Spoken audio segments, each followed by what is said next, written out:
Assalamu alaikum everyone. Today I want to discuss with you about sentence. What is sentence and how many kinds of sentence? First, what is sentence? A sentence is a set of words which gives a complete sense.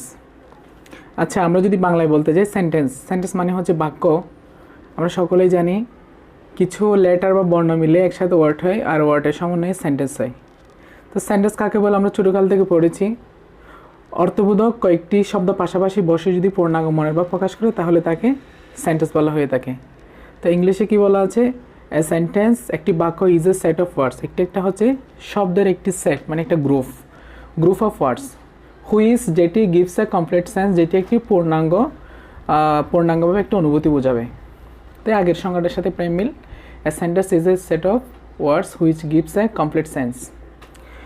এখন আসো সেন্টেন্সের প্রকার।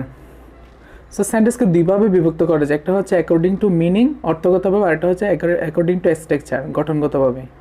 তো আমি প্রথমে according to meaning আলোচনা করব। এখানে লেখা আছে kinds of sentence. There are 5 kinds of sentence. লোক ভ্যালু নিচে দেখো অ্যাকর্ডিং টু মিনিং অর্থ হিসেবে। তো প্রথমে যেটা লেখা হয়েছে অ্যাসারেটিভ সেন্টেন্স। অ্যাসারেটিভ সেন্টেন্সের বাংলা হচ্ছে বিবৃতিমূলক বাক্য। অর্থাৎ কোনো রকম বিবৃতি দিলে সে এটা হয়, সে এটা করে, সে এটা করে না, সে যায়, সে পড়ে, সে টিচার, সে সৈনিক, বা সে রাজনীতিবিদ, বা সে হুজুর, বা সে টিচার, এরকম যদি কোনো বিবৃতি দেয় তাহলে এটা হচ্ছে কি অ্যাসারেটিভ সেন্টেন্স। অ্যাসারেটিভ সেন্টেন্সের জন্য আলাদা করে কোনো স্ট্রাকচার লিখে নাই, তো তোমরা চাইলে লিখে নিতে পারো। Subject plus verb plus object, এটা হচ্ছে অ্যাসারেটিভ সেন্টেন্সের একমাত্র রুলস। সো আমরা এখন দেখবো অ্যাসারেটিভ সেন্টেন্সের প্রকার। দেয়ার আর 2 কাইন্ডস অফ অ্যাসারেটিভ সেন্টেন্স। একটা হচ্ছে অ্যাফার্মেটিভ আর একটা হচ্ছে নেগেটিভ। অ্যাফার্মেটিভ মানে হচ্ছে হ্যাঁ বোধক, আর নেগেটিভ মানে হচ্ছে না বোধক। অ্যাফার্মেটিভ সেন্টেন্সের স্ট্রাকচার আমি নিচে লিখে দিয়েছি, subject plus verb plus object. অর্থাৎ যেটা অ্যাসারেটিভ সেন্টেন্সের রুলস ওটা হচ্ছে আবার কি অ্যাফার্মেটিভ সেন্টেন্সের রুলস।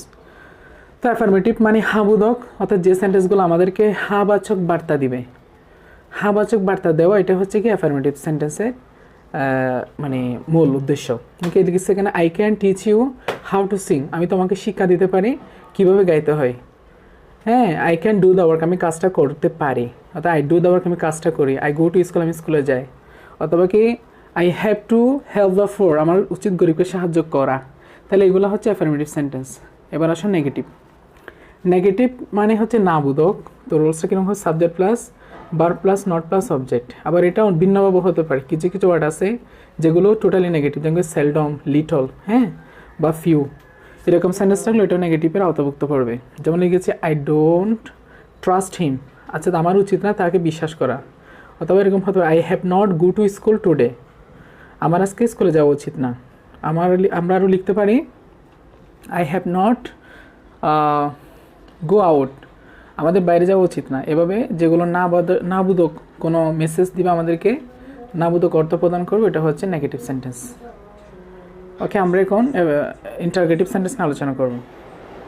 তো আমরা ইতিমধ্যে সেন্টেন্স সম্পর্কে আলোচনা করেছি এবং কাইন্ডস অফ সেন্টেন্স নিয়ে আমরা প্রথমে অ্যাসারেটিভ নিয়ে আলোচনা করেছিলাম। এখন আমরা ওই ইন্টারগেটিভ নিয়ে আলোচনা করব। ইন্টারগেটিভ সেন্টেন্স জিনিসটা কি? এটাকে আমরা যারা মাদ্রাসায় আছে আমরা বলে থাকি আল জুমলাতুল ইস্তিফহামিয়া, প্রশ্নবোধক বাক্য। এটাকে ইন্টারগেটিভ সেন্টেন্স মানে কোনো কিছু জানতে চাওয়া, কোনো কিছু জিজ্ঞেস করা, হ্যাঁ, ওটাকে ইন্টারগেটিভ সেন্টেন্স বলা হয়ে থাকে। সো ইন্টারগেটিভ সেন্টেন্সের যে ধরন বা যেটা নিয়ম, এটা হচ্ছে তোমার 2 রকমের।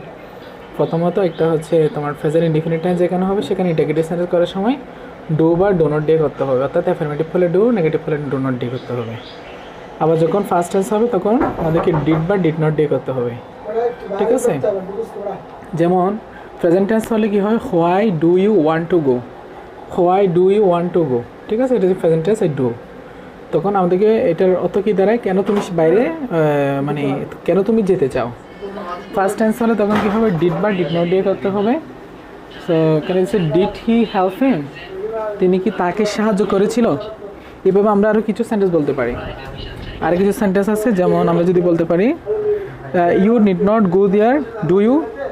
আমরা আরও বলতে পারি where you out the whole time, what time is it, what were you doing there, where you pruning your plants, did you water your plants, এভাবে আমরা আর কিছু সেন্টেন্স বলতে পারি। তো আমরা লিখে লিখে প্র্যাকটিস করবো ইনশাআল্লাহ।